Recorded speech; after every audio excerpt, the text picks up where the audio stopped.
Governance podcast from the Centre for the Study of Governance and Society. My name is Mark Pennington and I'm the Centre's director. In recent episodes of the podcast, we've been exploring problems of knowledge, ignorance and uncertainty and their implications in various governance domains. One area where these issues continue to be prominent is the governance of financial risk. In conditions where it's hard to predict how agents will respond to a given situation, and the possibility of error, whether by private agents or by those who regulate their behaviour, is pronounced. And this raises important questions about the kind of rules that may minimise or reduce the likelihood of major crises, such as 2008, and what some consider to be the near banking crisis we are currently living through. I'm very pleased to say that I have with me today a very distinguished guest who's been grappling with these challenges, both in a theoretical and in a very practical sense for some time. Andrew Haldane is CEO of the Royal Society of Arts. And prior to that, he worked for over 30 years as an economist at the Bank of England and for a time was chief economist. Andy, welcome. It's great to have you with us on the Governance Podcast. Well, Mark, thank you very much for that lovely introduction. I really look forward to the discussion we're going to have about those issues, some of which are old, but many of which, as you hinted at, are pretty topical right now as well. Yeah, well, I mean, speaking of that, I'd like to take you back to, I think it was 2012, when you gave what's become quite a famous speech in some circles entitled The Dog and the Frisbee. And in that speech, which I certainly learned a lot from, you contrast a kind of predict and control model of financial risk management, which sees the management of risk as really quite a relatively simple problem that can be addressed by having greater numbers of rules to make up for the various information gaps that face private decision makers, with a model that sees financial systems as really too complicated or too complex to be regulated in this way. So I wonder if we could start off with my asking you to explain a little bit more your understanding of the difference between simple and complex systems and how this plays out in your own analysis of financial markets and the governance problems they represent. Yeah, thanks, Mark. Let me try and speak to some of those questions about simplicity and about complexity. I mean, I think my favourite definition of a complex system, which I think is borrowed probably from Herbert Simon, is a system in which there are many moving parts which interact in non-trivial ways, and which therefore give rise to system-wide behaviours that are very difficult, in some cases impossible, to predict in advance. And the key points there are, many moving, interacting parts. As soon as you have any system, could be a natural system, could be a social system, with many moving parts that interact in non-trivial ways, you start to get behaviours that are hard to make sense of, that are, in the lingo, emergent over time. They evolve over time. They're very hard to predict ahead of time. And that framework for thinking, that complex systems framework for thinking, has been widely applied in a great many disciplines. Other of the social sciences, sociology, anthropology, a great many of the natural sciences, biology, chemistry, to a degree, aspects of physics, but have not been applied as readily when it came to making sense of the economy or of the financial system, despite the fact that they very obviously do contain many moving parts that tend to interact in non-trivial ways, the upshot of which is often emergent or hard to predict behaviours, the like of which we saw from the financial system back in 08, 09. So although when I wrote that paper a decade ago now, as it was, that did draw sort of sharp intakes of breath and sucking of teeth and pursing of lips by the regulators, because I presented at this sort of central banking shindig, Jackson Hole. In fact, I wasn't doing very much more than applying a framework for thinking that was pretty ubiquitous when it came to making sense of most other systems on the planet, whether natural or social or physical. Yeah, well, I mean, if I just follow up on that a little bit, I mean, I wonder if you could say why you think economists may be, I would say, rather resistant to this way of thinking, because if you actually look back in time, there are economists who have thought about economic systems and regulatory systems in this way. So in a lot of Keynes's writings, there's a great deal of emphasis on uncertainty and the unpredictable nature of the future. And on the other end, if you like, you've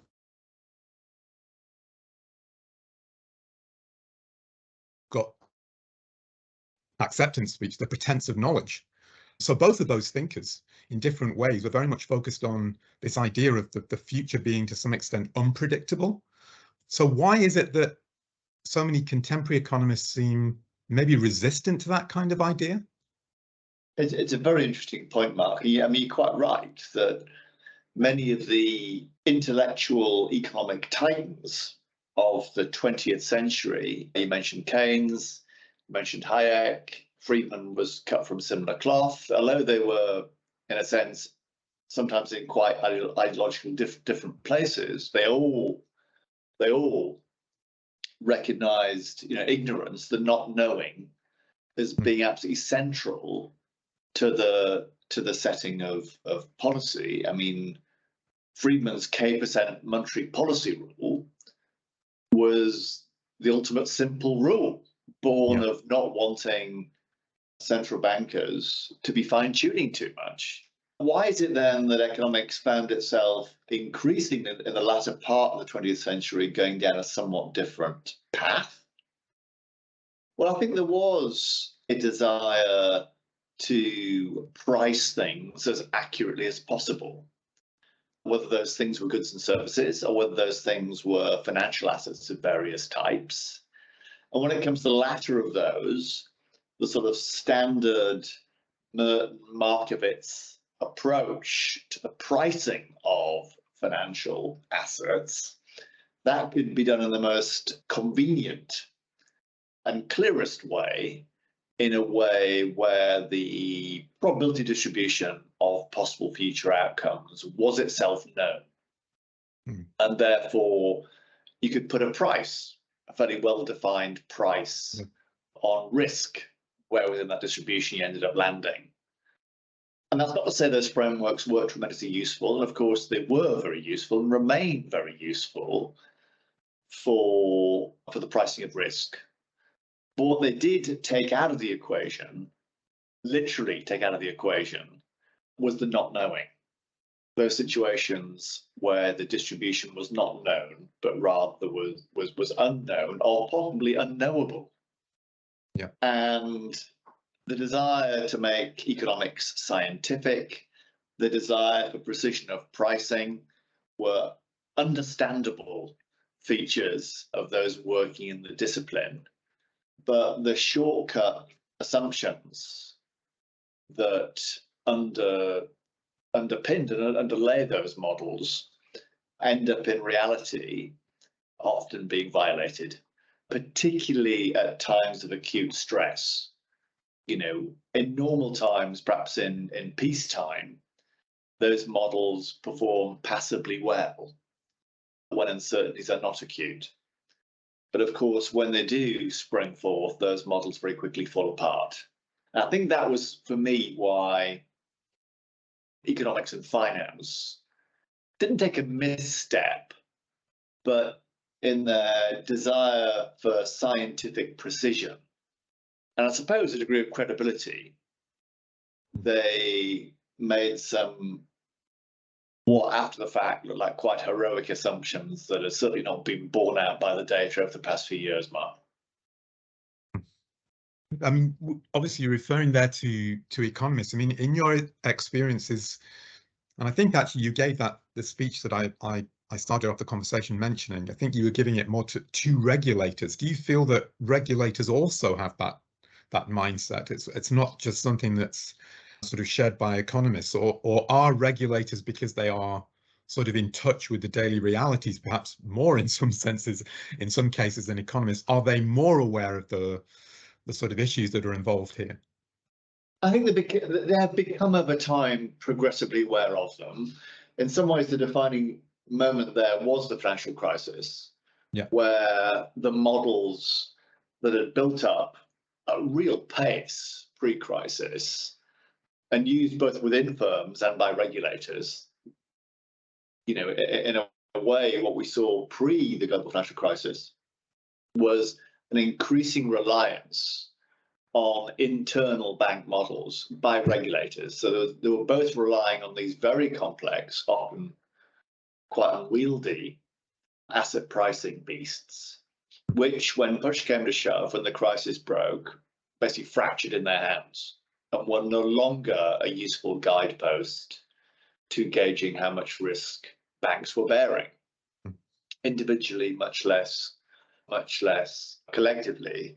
I think, scarred by that experience, both banks and their regulators, I should say, there has been a drift, I wouldn't put it any more dramatically than that, Mark, towards asking more difficult questions about the robustness of models, seeking to simplify them, streamline them, and accompanying that, putting in place additional regulatory thresholds that were less reliant on the pricing of risk, the fine-tuned pricing of risks. An example of that would be the regulators post-global financial crisis introducing a so-called leverage ratio, which doesn't seek to precisely calibrate the risks on banks' balance sheets.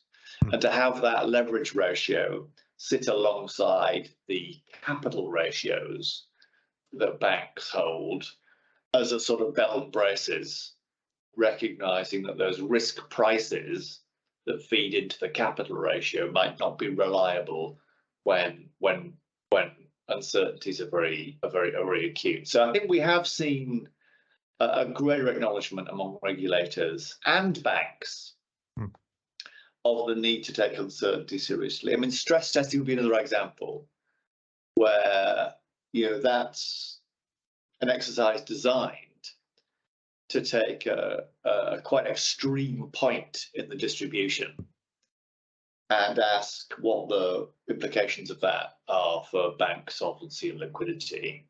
That too is in the spirit of kind of not knowing. So I think we've seen progress. You'll probably pick up from the tone of my voice. Do I think enough progress has been made to recognise this? Probably almost certainly not. Yeah. But it's been directionally right, even though the end point, the regulatory endpoints of the system, for me, is still far too filled itself with complexity and therefore with uncertainty. I mean, the key point there, I'd say, Mark, is there's no question the financial system is complex. Yeah. And therefore there's a natural gravitational pull towards needing a complex regulatory framework to regulate this complex beast. And that sounds reasonable, but it turns out it's completely wrong, because that then compounds the complexity problem rather than simplifying it. So actually the right response to a complex system is to put in place not complex but simple rules that are then more likely to be robust and resilient to not knowing, to getting it wrong, if you like. So could you give us maybe a couple of illustrations of what would be the distinction in this context between a simple rule that you think would be appropriate to managing some of these issues and more complex rules that are really basically too complicated and therefore not as resilient as a more simple rule, just to sort of maybe bring it home to people what that distinction implies? Yeah, let me give a couple that speak in that direction. I mean, I've hinted at one already. So the kind of mainstay of regulation were capital ratios, which is basically the value of a bank's capital or equity, if you like, or equity-like instruments on the numerator, and on the denominator, a bank's assets weighted by their riskiness. Yeah. That's a very complex thing because the bank's got lots of assets and they're all different risk weights.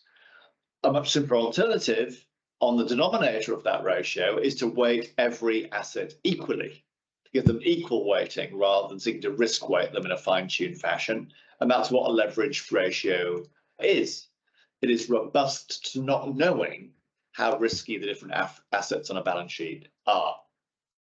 Second example, different type of simple rule actually would be to seek to separate, physically separate, on the balance sheet of a financial firm assets of different types. Let's say risky investment banking type activities from traditional commercial banking type activities. Now, the Glass-Steagall Act from the 1930s in the US did precisely that separation for precisely those reasons. After the global financial crisis, there was another debate about should we bring Glass-Steagall back? The forced separation of assets of different risk types in the US didn't quite go that far. They put in place instead a so-called Volcker rule, which separated off the proprietary trading activities of US banks from other activities. The same principle, same simple principle, albeit applied in a different way.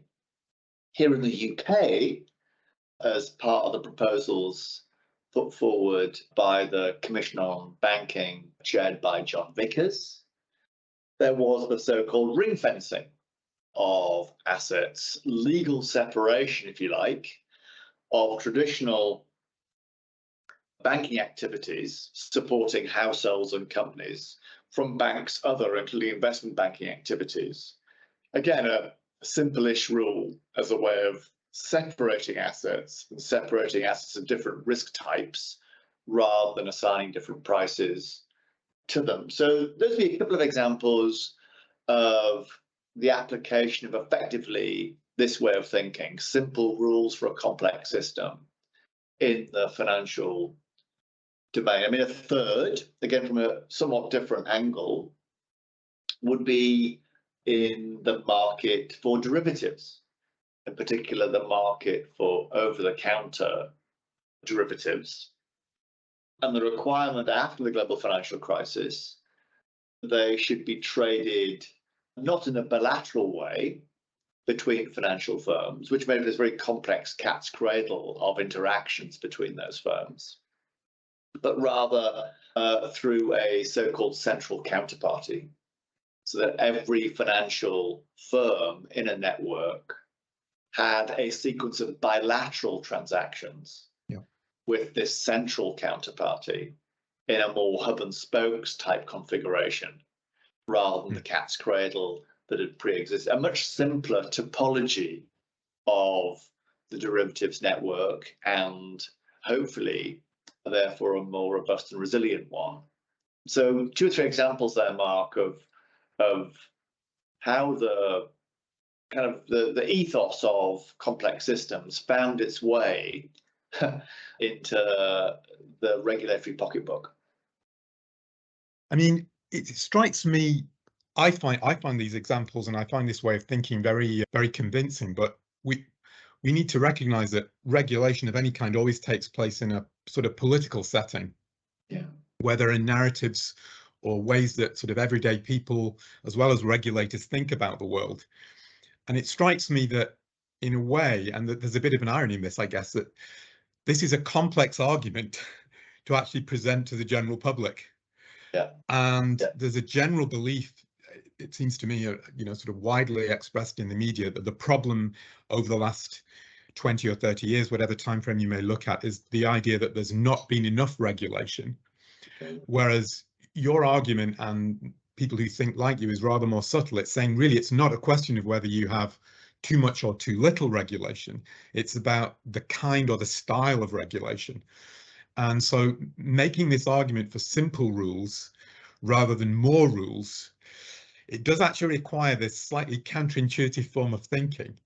And I wonder, is there any advice? Are there any kind of, I mean, it's a bit unfair to ask you kind of communication tips you could almost give to regulators or politicians about how they can actually convey this to a public which is skeptical and more sympathetic to the simpler view that if there's a problem, we just need more rules? Yeah, I mean, a challenge is a really good one. I'm sure I'll not rise to it, Mark, but let me have a go anyway. And I mean, there is an important point there. I mean, you are right that the vast majority of the public find it fiendishly difficult to understand finance and almost impossibly difficult to understand the financial system, what it's up to, how it's being regulated. And they shouldn't have to worry about those things. I mean, the whole point is that finance isn't working if people are having to worry about those things on a day-to-day basis. How is that best secured? Well, I mean, the job of regulation is to do that for the general public, to have them not worry about the risks they might inadvertently be running. I think in doing that, I mean, the key point is that it's the quality of regulation or the strength of the insurance policy rather than the quantity of regulation or the number of insurance policies that really matters. That's at the core of this. What you need as a general public is assurance that your money is safe, that your lending will be forthcoming. And that's a quality of regulation and a quality of balance sheet issue, not how many complex or detailed rules that the banks have to abide by. So I think this is a winnable argument, I think, with the public. And I think it's an argument that you wouldn't want to have all the time, but you would want periodically to remind politicians of. Because the natural tendency over time, the further the distance you get away from a crisis, that people will want to start watering down. And I think there's no perfect antidote to that. We'll work against that. But saying, okay, streamlining the quantity of regulation is fine, but let's not compromise on the quality, because that way problems lie. And I think that helps in making a more compelling case about what is undoubtedly a complex topic. Well, I really like that phrasing of saying that it's about the quality of the insurance rather than the complexity. I mean, rather than the quantity. I think that's a really good way of putting it. I think it's also important to emphasize in this kind of debate that, I mean, what you're saying, or people who are using the same kind of thinking, they're not saying that complexity itself is bad, because we actually benefit from being in a complex economy, a complex division of labor that none of us can completely comprehend. Yeah. So it's not an attack on complexity as such. It's more, what kind of rules do you need in a complex situation? I think it's important not to forget that aspect of the equation as well. I think that is absolutely right. That we know that there are great benefits to, if the essence of complexity is connectivity, which it is, we know there are great benefits from connectivity, whether that's social connectivity, knowing people, or financial connectivity, sharing risks around the system, or it's connectivity of goods and services. That's how our economy runs. That's how the global economy runs. All of those things, all those connectivities, degrees of connectivity are viewed as being valuable and virtuous in nurturing social capital when it's between people, or financial capital when it's between financial firms, or economic capital when it comes to trades in goods and services, either within countries or indeed across countries. But we need also to recognise that complexity or that connectivity does come at some cost. And one of those costs is that it does make for a world that is slightly more knife-edge, slightly more fragile in its dynamics. And we've seen that, of course, repeatedly. We saw at the time of the global financial crisis when it came to flows of finance. We saw it in COVID when it came to flows of pretty much anything across borders. And we'll keep on finding, these examples of supply chains seizing up periodically, and that causing a jerky movement in the system as a whole. And the key is not to row back on that connectivity, but to manage it in a way that minimizes the chances of damage when the network hits a problem. So you're right, it's a very important point to get across. I mean, let's take the situation right now. So one of the things that COVID did was to demonstrate the perils of over-relying on international supply chains. International supply chains had grown, deepened and lengthened for about 50 years for good reasons, in a way that improved growth both in individual countries and in the global economy as a whole. And that worked brilliantly right up to the point where those deep and long and complex supply chains seized up. And all of a sudden, we discovered we couldn't get our hands on PPE because we'd been sourcing all of that from other countries and they weren't supplying it anymore. And that it was very similar to the situation that many banks found themselves in when credit chains rather than supply chains broke in 08, 09. Now, the risk is that in response to that, people say, look, we need to make everything at home, right? We just need to build our own. We need to grow our own everything. I think it'll be the false response. If that, in the trade sphere, if that led to people rowing back on the global trading system or even pursuing overtly protectionist or mercantilist policies, the cost of that would be felt by everyone. What you do need to recognize, though, is that at least for some goods and services, having an alternative source of supply is really important. That's what resilience or redundancy means, that you have a second channel if the first channel seizes up. And that's a good lesson to learn from a complex, connected world. There's some risk of people learning the wrong lessons and drawing the wrong conclusions. And that's why these issues are really first order importance, Mark.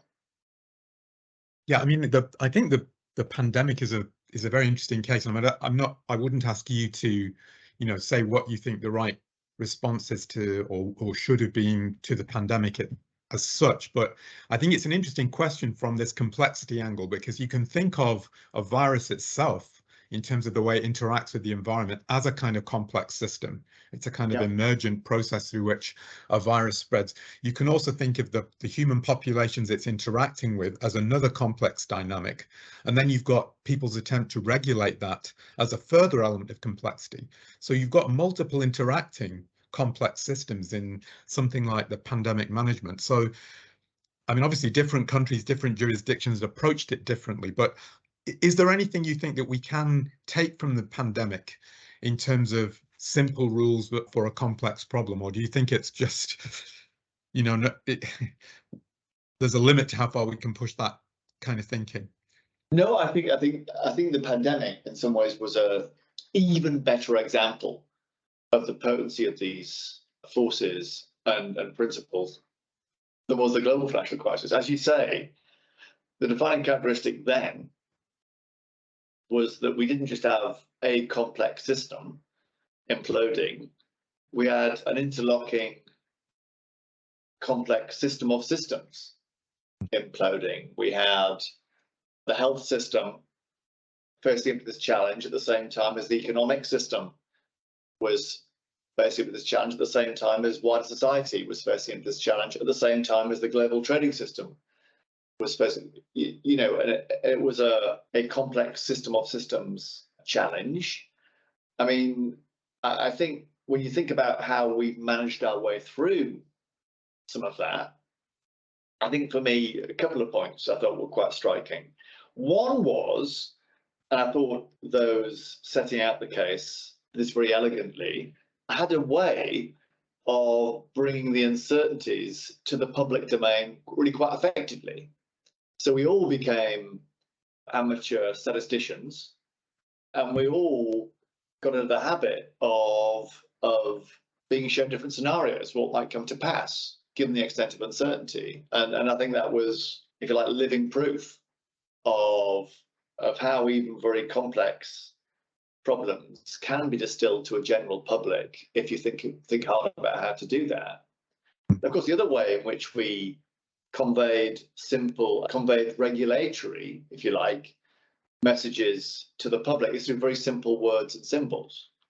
So, it did boil down to, stay indoors, wear a mask, wash your hands. I mean, those were the heuristics, the simple rules that were the guiding star for all of us in making sense of a fiendishly complex set of problems. A detailed rule book would have landed like a lead balloon, right, in that situation. The public would not have understood it and would not have abided by it. They need one or two simple things to get straight. And that's why I think, eventually we landed on a method of managing this, which recognized the uncertainty and turned that into some simple but robust rules for avoiding harm and ideally doing some good.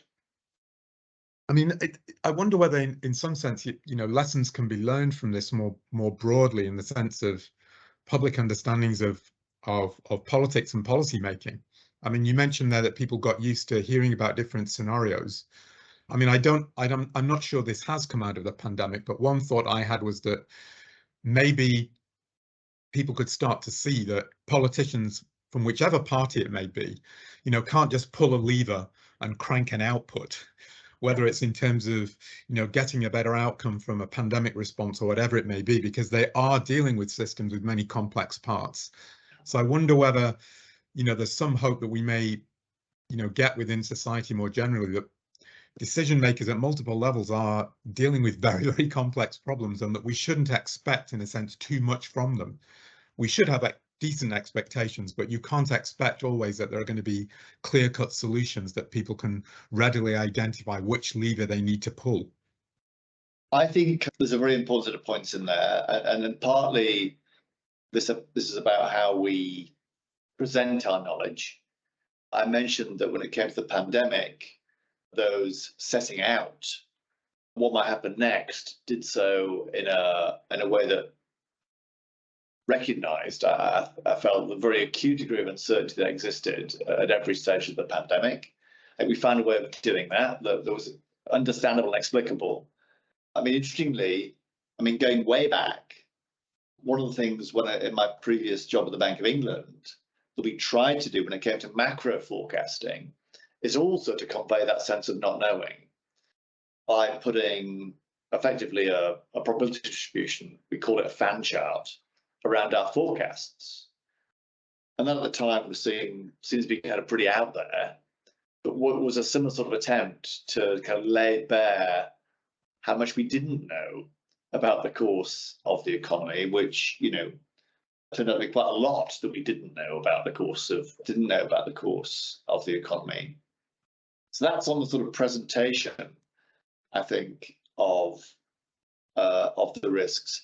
I think when it comes to the execution of policy, an equally hefty dose of humility is needed about, what is realistically within the control and compass of policymakers with the tools at their disposal.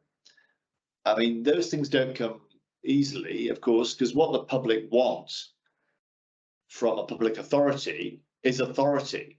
And saying you don't know or can't control gives the impression of not being especially authoritative. Yes.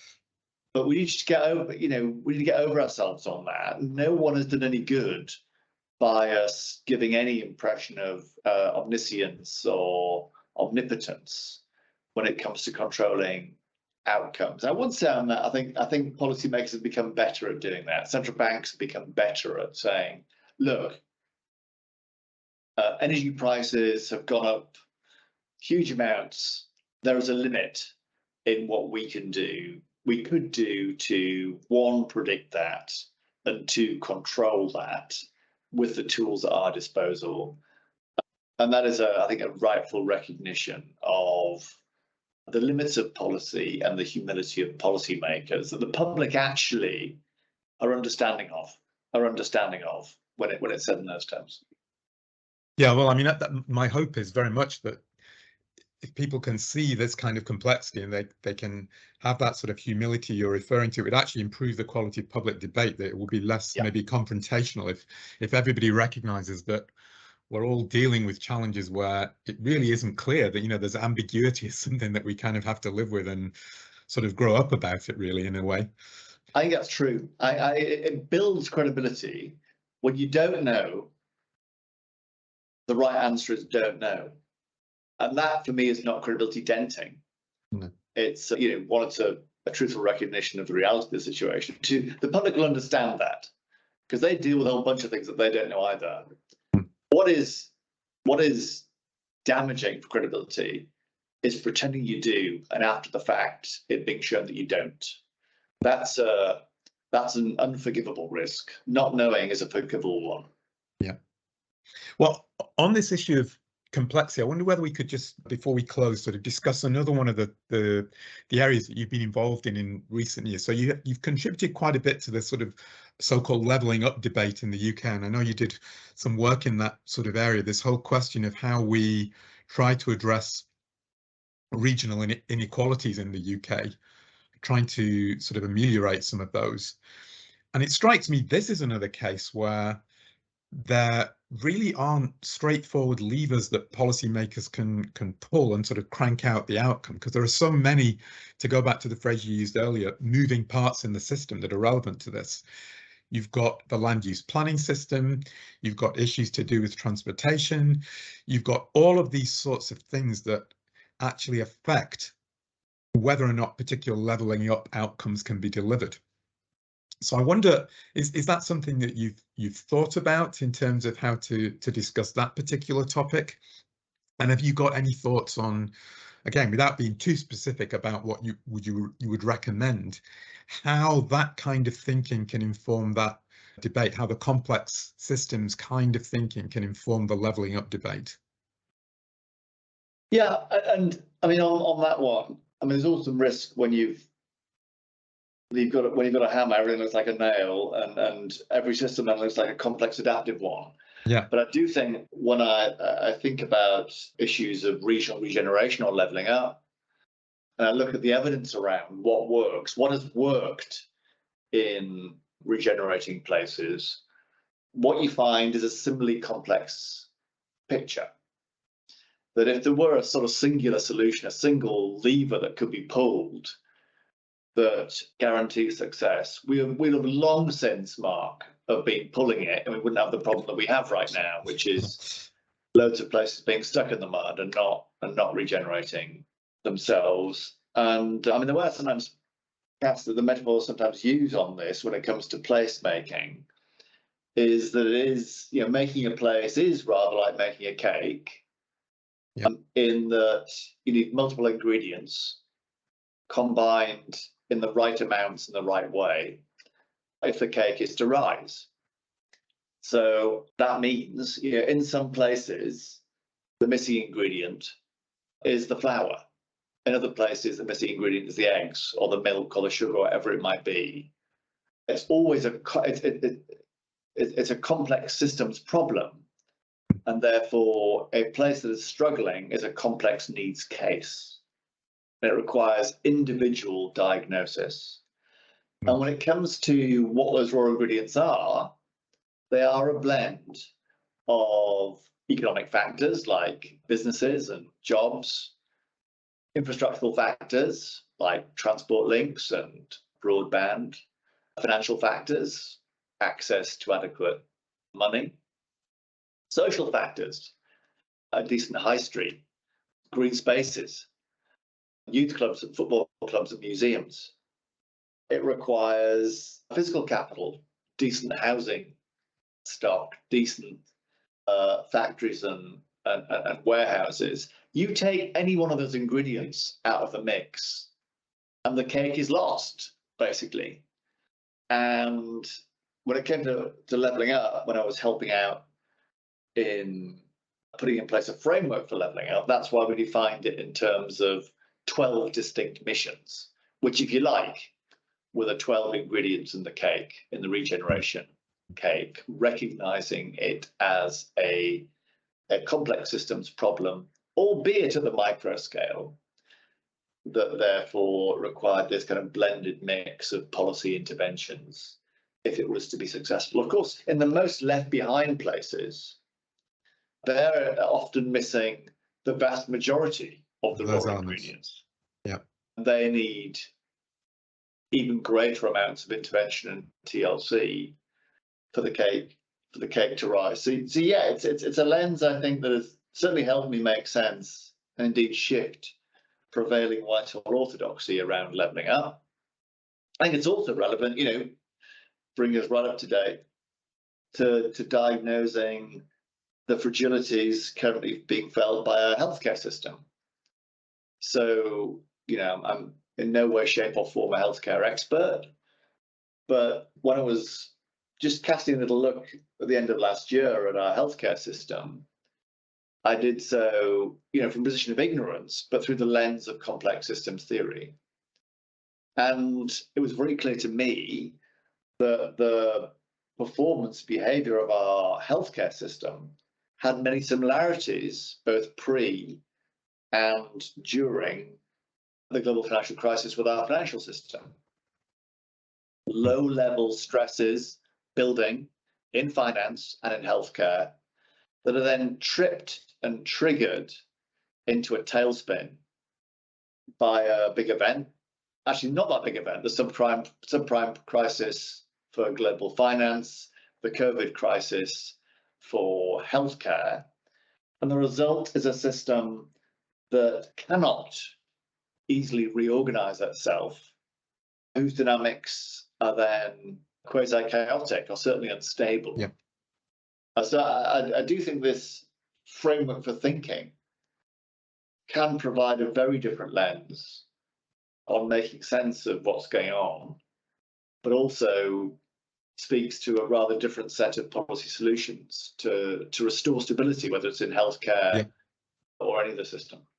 Well, I think in both of those examples, in some ways, the challenges.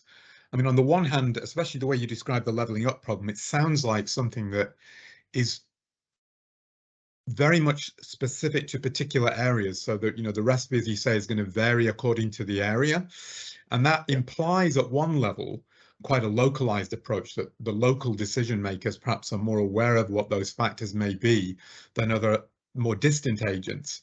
But on the other hand, they are at the same time embedded in a system of national level rules or constraints that affect their capacity to respond to those local circumstances. And although it's a different kettle of fish, that the healthcare system has got some elements of that as well. You do have, many local agencies which arguably could respond to situations that they face, but they are embedded within a higher level set of rules that may actually prevent them from doing that. And it's actually these interaction effects between the different layers of rules that is really the challenge from a policy position, it seems. Yeah, I think that characterization is a very useful one and an accurate one as well, Mark. I mean, what we're finding in both governance of regions and in governance of health and social care is a somewhat greater degree of local control, which I do think, is welcome, given that whether it's local healthcare or local regeneration, without detailed local knowledge of the nature of the problems, it's very difficult to diagnose a meaningful solution. Almost impossible, in fact, for a central machine, a Whitehall machine, so to do. It also helps, though, not just in information, but in implementation. Because if you bought my diagnosis of what levelling up requires, it requires a coordinated response across the different arms of policy. That, again, is nigh on impossible to execute at the central level. I mean, the different Whitehall pillars or departments find it very difficult to join up and interact. It's much easier done locally than it is centrally. And the same thing's happening in healthcare, really. That it's easier to join up, health and social care and other health-related services at the level of a city or a city region than it is at the level of the nation state. So there has to be a balance between national rules and local implementation. I think local implementation is absolutely the right direction of travel to tackle what are inherently local problems. Okay, well, Andy, we're coming towards the end of the discussion. I wonder if you could just say a bit now about, what you're doing in this, amazing new role that you have as CEO of the RSA. What are the kind of projects that you're working on at the moment, and basically what's next for you in this life? Yeah, well, thank you, Matt. That's a big question. I don't think I've got a big answer to it. But yes, I've been at the Royal Society of Arts RSA now for a year. And the RSA is not quite as old as the Bank of England, but we're a mere 269 years old. But nonetheless, been around for quite some little while. It's a social change organisation. In terms of the social change I'd love the RSA to affect right now, I mean, it's very much of a piece of what we'll be discussing today, actually, because we talk about complex systems, complex financial system, complex economic system, complex healthcare system, complex regional systems. In a way, I'm going to add another layer of complexity to that, actually, which is the planet, which is also a complex system. And a sort of framework for thinking of the RSA about the various crises, the polycrises we're facing right now, is to conceive of those as a nested system problem. So we have a set of economic challenges. The economy is a complex system, but it's also a nested complex system. The economy is nested within a wider society, and we have a sort of broader societal challenges beyond the economy. I mean, loneliness or mental health being cases in point. And then both the economy and wider society are, of course, themselves nested in the environment, which, as we all know, faces its own challenges, whether it's climate change or biodiversity loss. And rather than thinking about those problems as sort of distinct and discrete, requiring distinct environmental solutions and distinct social solutions and distinct economic solutions, because those systems are so interwoven and connected, we can think about solutions that join the dots between the three, that are seeking to regenerate people and places and the planet all at once. So we at the RSA are in the regeneration game. It's not enough to sustain. You need a lot of language about sustainability. That was yesterday's agenda. We have now depleted our economic capital, our social capital, and our natural capital, the three nested systems, to such a state that sustaining that will leave all those systems fragile and vulnerable to failure. We now need actively to be replenishing, to be regenerating our economic capital, our social capital, our natural capital, given the degradation and given the depletion that's already taken place. And we at the RSA are now in the game of doing just that. What are the practical means of replenishing, of regenerating our economy, society, and planet, ideally in one fell swoop, not with discrete buckets of policies, but with system shifting strategies that would replenish all three. And that's essentially what we're about. Sounds lofty, and of course it's a pretty big objective, but sounds very complex. That's what I was getting. Well, and that's why I think we need to translate into simple interventions. The key is, however complex that nested, embedded system, we need simple interventions that can be replenishing, regenerative of all three systems. And that's the game we're in as well. So simple, practical interventions. For example, a reconfiguration of our education system that, among other things, nurtures those skills that'll be transferable both through and across time. That's nurturing of resilience, to use a word we've used a lot today. That's nurturing of creativity. That's nurturing of social connectivity. and the like. So that's the game we're in. It's a complex challenge, but we're seeking simple solutions to that complex challenge in the same spirit as we did with finance 15 years ago, Mark. Well, it sounds like a very fascinating and exciting agenda, and look forward to see how that unfolds in the coming years. Very exciting indeed. So thanks very much for taking the time out to talk to us today, Andy. I know you're very busy, so it's been really great fun. So thank you very much indeed. Well, thank you, Mark. I really enjoyed our chat. It's unfinished business. I hope those listening in can help actually and solve some of these complex challenges. I mean, there's a lot of doom and gloom right now about those challenges. I understand why that exists, but it also gives us a huge opportunity to come up with creative solutions to them. And what better time, what better endowment than that? Okay, thank you very much. Thank you. Thanks.